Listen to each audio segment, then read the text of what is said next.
Okay, pre-calc, we're going to continue with the lesson. So we've got some angles here. We have to state which quadrant each angle is in. So if we take a look at pi over 6, I want you to think of sixes. So this is where 6 out of 6 would be, and 1 out of 6 would just be right here in quadrant 1. We also have to name a coterminal angle. So instead of swinging up to get to pi over 6, is there another way to get there? What if I swing down? What if I go negative? This is 6 out of 6, and this would be another 5 out of 6.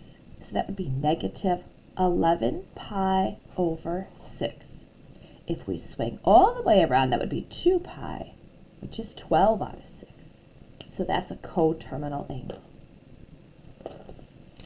3 pi over 2. So where is 3 pi over 2? Let's see, this is 2 out of 2. This is 1 out of 2, 2 out of 2, 3 out of 2 is right here. Okay, 3 out of 2. And it's not in a quadrant. It's on the axis. You have to say on the y-axis. Now let's name another coterminal angle. How else could we get there? Well, how about we swing down? How about if we swing negative 1 pi out of 2? All right, where is negative 3 pi over 4? So we're going to swing down, and we're going to think of pi as 4 out of 4. So this is 1 out of 4, 2 out of 4, 3 out of 4 would be right here. 4 out of 4 would be all the way to pi. So negative 3 pi over 4 ended up in quadrant 3. Is there another way to get there? Okay, so coterminal, co means with, and terminal means ending. Oops, ending. So how do you end right here in the same place? How about we swing positive? 4 out of 4, 5 out of 4. There's lots and lots of coterminal angles. We could swing round and round and round and then get there too. All right, let's figure out where 7 pi over 3 is. Let's think of pi, okay, as 3 out of 3. So I put my initial ray right here, 3 out of 3. If I go around again, that's 6 out of 3. So 7 out of 3 would be right here in quadrant 1. Is there another way to get there? The easiest thing to do would be to not swing all the way around the circle. What if we just go up and stop right away at 1 pi over 3? You could have done a negative angle. Negative 3 out of 3, 4 out of 3, negative 5 out of 3 would be another answer. Okay. If this is a little tricky, we're going to go over this in class tomorrow. Okay, we're going to practice the angles, especially in radians. Okay, in which quadrant is this angle? This angle looks really weird. I don't see a degree bubble. Okay, so it's not degrees. It's not degrees because there's no degree bubble. But there's also no pi, and that's okay. So let's see. I'm going to start my initial ray on the positive x-axis. And I'm definitely going to swing up for positive. So let's see. This is where pi is. And pi is approximately 3.14. But they only want me to swing 3. So I'm going to go all the way to 3, not quite to 3.14, and that's where that angle would be. Kind of tricky, right? All right, let's move on to something that's a little more concrete. Maybe you've seen this before, and this is right triangle trigonometry. Okay, and so some people might have heard something called SOHCAHTOA. Okay, SOHCAHTOA is supposed to help you remember how to do sine, cosine, tangent. Okay, so the first one, sine of an angle. Okay, the abbreviation for sine would be S-I-N. S-I-N. Cosine would be C-O-S. Cosine. Cosine. And then tangent is just T-A-N. Okay. Cosecant, Okay, this one's a little harder to remember. It starts with the C, S, C, C, S, C. He's got one S in the middle. He goes with sine. Secant, okay, S-E-C starts with an S, ends with a C. Well, cosine starts with a C, ends with an S. They go together. And then tangent goes with cotangent, okay? Please don't say cot and sin. You actually say sine, even though the abbreviation is S-I-N. Okay, now what does this mean? When you're looking at a triangle, you really have to make sure you put your finger on the angle. So for example, sine of angle theta. So let's just put our finger right here. Okay. On this triangle, there's three parts. Okay. Every right triangle has the longest side ever. Do you remember what this longest side is called? Okay, so the longest side is called the hypotenuse. Now there's these two other perpendicular sides, and these are both legs. These are both legs. But we have to have a way of identifying them. Okay, so if angle theta is here, this leg is close to this angle. Close meaning adjacent or next to. Adjacent leg. And this leg, okay, is far, far away. This leg is opposite. This leg is opposite. Okay, now it's really important that you mark the angle that you're talking about. Because if the angle happened to be up here, this leg would no longer be opposite of the angle. It would be adjacent. So these switch depending on where your angle is, but the hypotenuse never changes. So sine, how do you do sine? Okay, sine is the ratio. Okay, sine is the ratio of the O of the opposite leg, okay, of the opposite leg divided by H. Divided by the hypotenuse.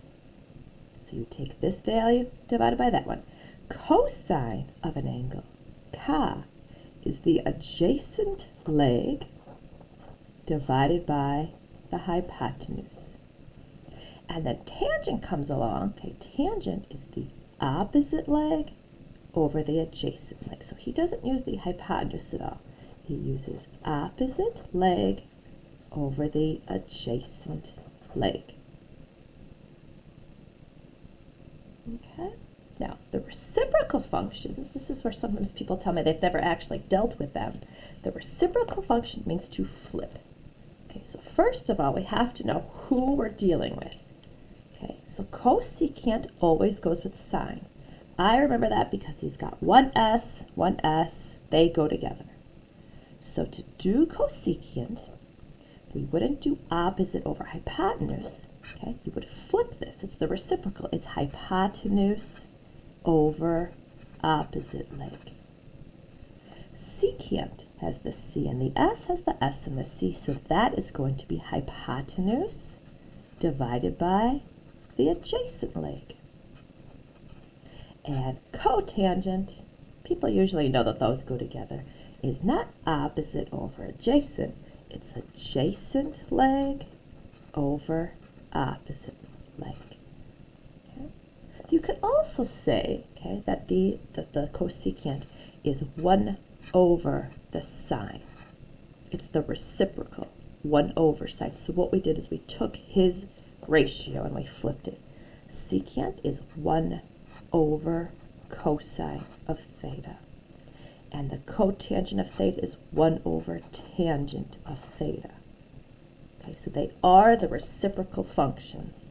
But what you do is you take this ratio, you take these ratios, and you flip them. Okay, you just flip their answers. Don't make a triple decker, just flip it.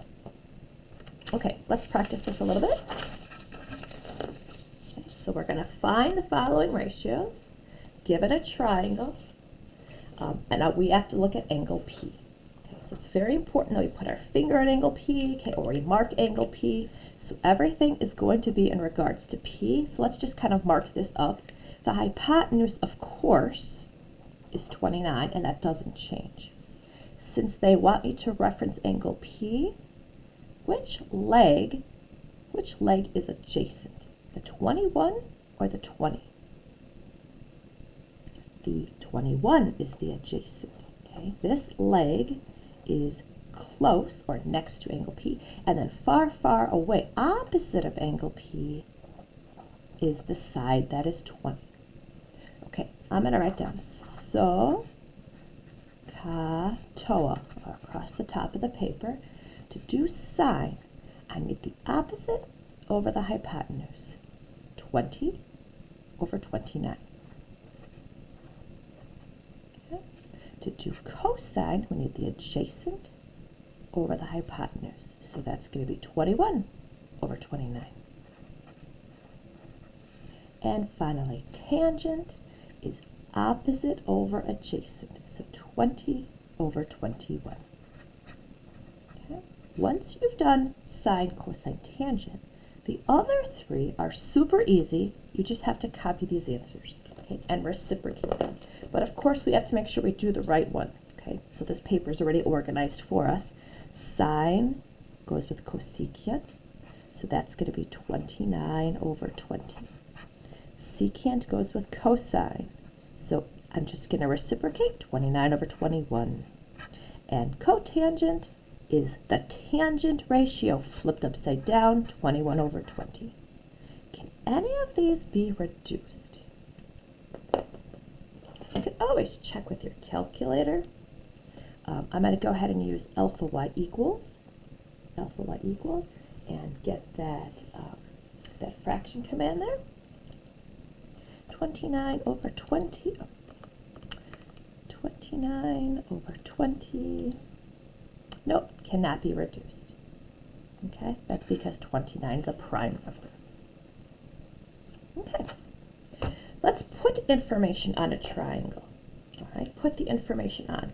So they want me to put these numbers on the correct sides, and they're telling me that the sine of angle A is 2/7. Okay, so first of all, let's just go mark, okay, or make sure we're at angle A.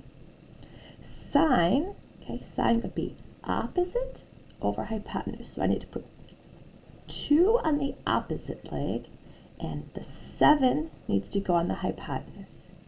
Okay, so opposite of angle A, which leg is that? That's this leg over here. 2 would go here, and 7 would go there.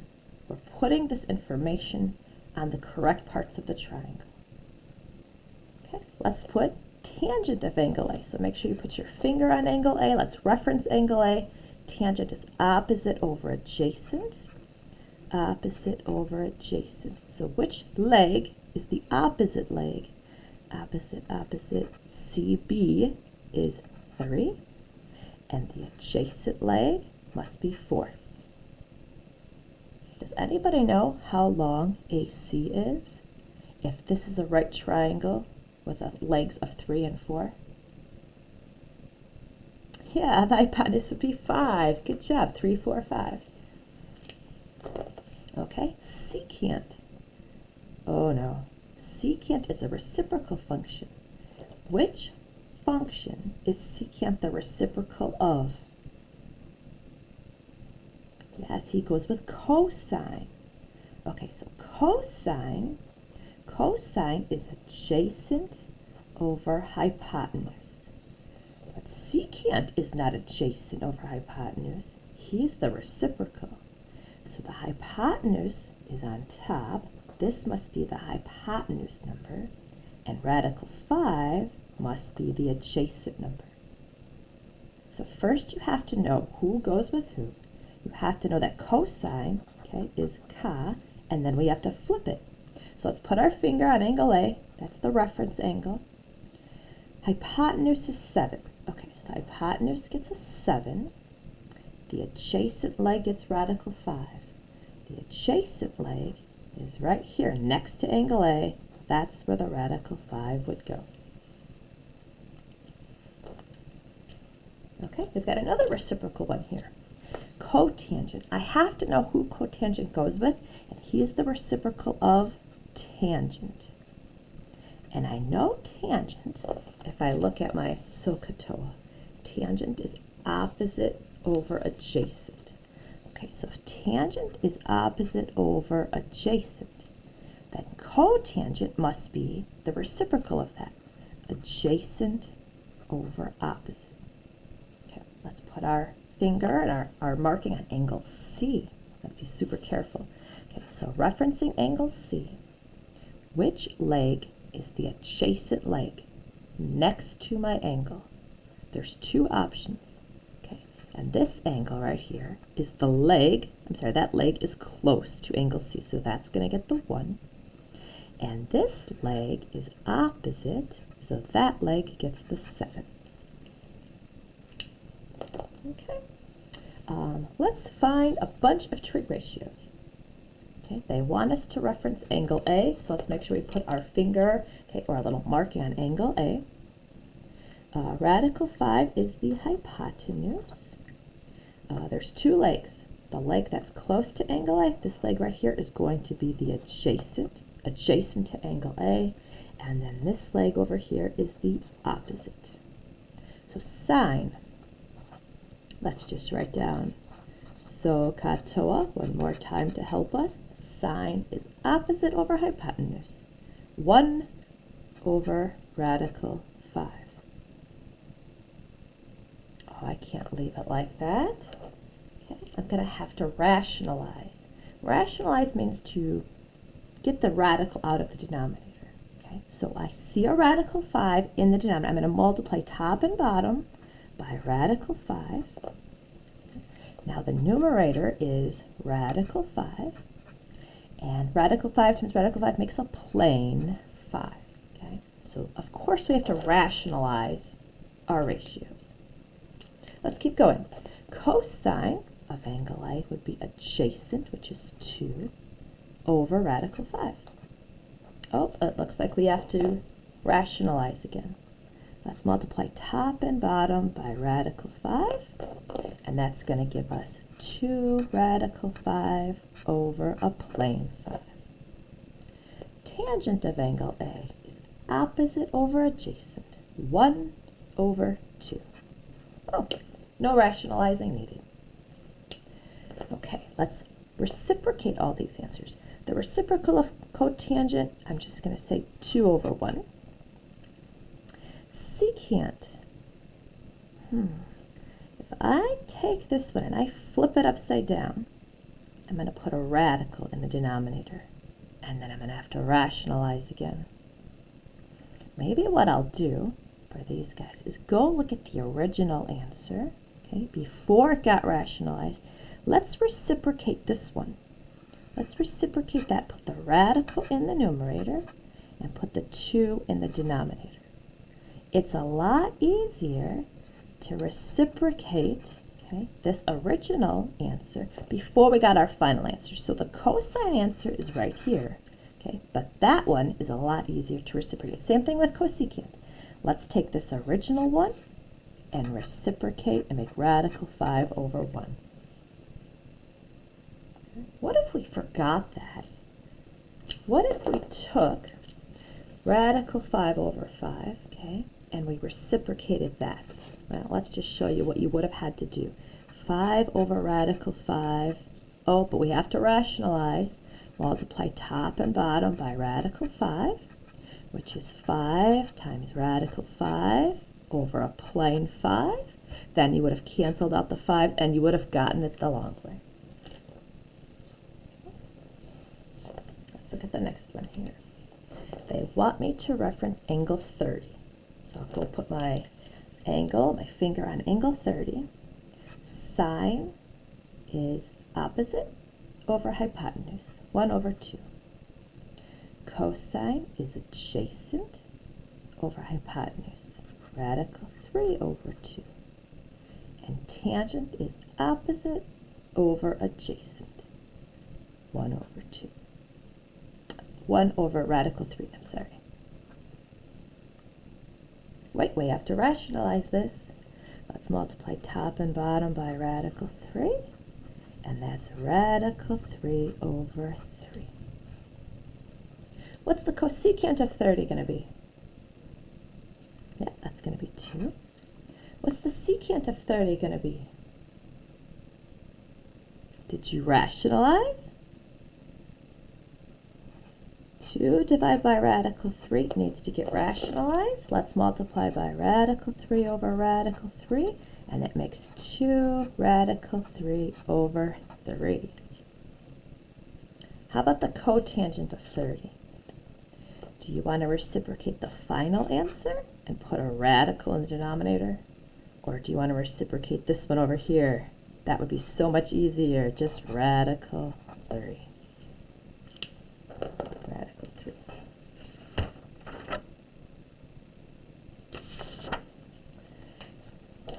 Okay, maybe for the sake of time, we'll take a look at these last two problems here.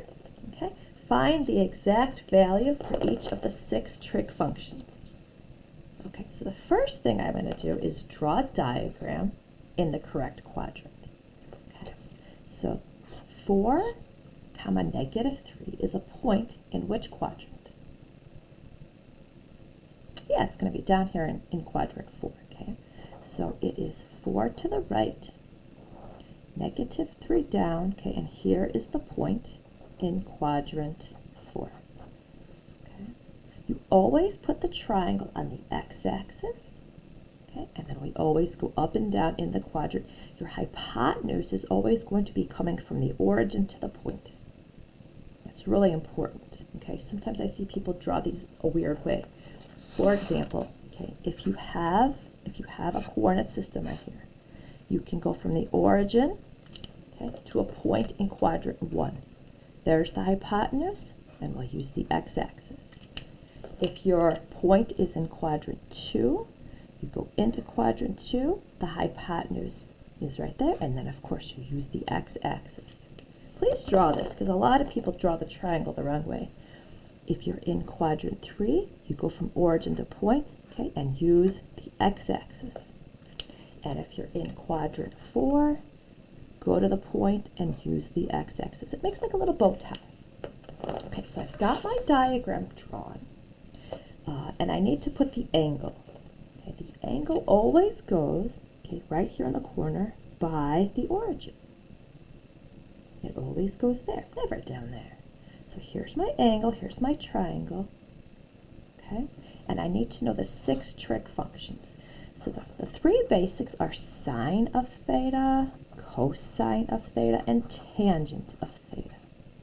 But then I have to know the other 3. Maybe I'll use this part here to help me. Sine goes with cosecant of theta. Cosine goes with secant, and tangent goes with cotangent. If you get nice and organized, you just have to copy yourself, really. Just reciprocate those answers. Okay. To do sine, we're going to do opposite over, we need to do the hypotenuse. Okay, and so to calculate that, we'll use the Pythagorean Theorem. We'll do 4 squared plus radical 3 squared equals c squared. Okay. A squared plus b squared equals c squared. 16, that turns to a positive 9 is c squared. And when you get 25 equals c squared, you square root it. Okay. And we always put a positive value on the hypotenuse. Okay. Hypotenuse is always positive. Okay, we don't put a negative value on that. We put negative values for left, right, up, down, but not for the hypotenuse. Okay, so sine is going to be opposite over hypotenuse, negative 3 over 5. Cosine is adjacent over hypotenuse. And tangent is opposite over adjacent. Now to go ahead and do these, I'm just going to reciprocate. Negative 5 over 3, 5 over 4, negative 4 over 3. Okay, one more. Let's draw this point in the correct quadrant. Negative 2, negative 3. Okay, so negative 2 to the left. Then we go negative 3 down, so the point is right here. Okay, remember, we always draw the hypotenuse from origin to point. All right, there's the hypotenuse, and here is the angle. It looks like we're going to have to do a little Pythagorean theorem again. little Pythagorean theorem. So we've got a squared plus b squared equals c squared. 4 plus 9 equals c squared. This is 13 equals c squared, so we will square root it. So the hypotenuse has a value of square root 13. Okay, now we've got all our values. Let's make sure we write down the 6 trig functions. Sine, cosine, tangent of angle theta. Okay, you can't just say sine, it's sine of angle theta. The reciprocal of sine, cosecant of theta, secant of theta, and cotangent of theta. All right, sine is opposite, -3 over radical 13. Cosine is adjacent over hypotenuse. And tangent is opposite over adjacent, -3 over -2. But now we got to clean all these up, right? So a negative divided by negative is positive. These all need to get reciprocated. If I multiply top and bottom by radical 3, that would be -3 radical 13 over 13. If I were to reciprocate, this would be -2 radical 13 over 13. And now we have to find these 3 answers over here. Okay. I don't want to reciprocate the radical and put it in the bottom. I'm going to reciprocate this one. If I flip that up, the radical goes in the numerator. Negative radical 13 over 3. Negative radical 13 over 2. And then 2 over 3. Great job, pre-calc.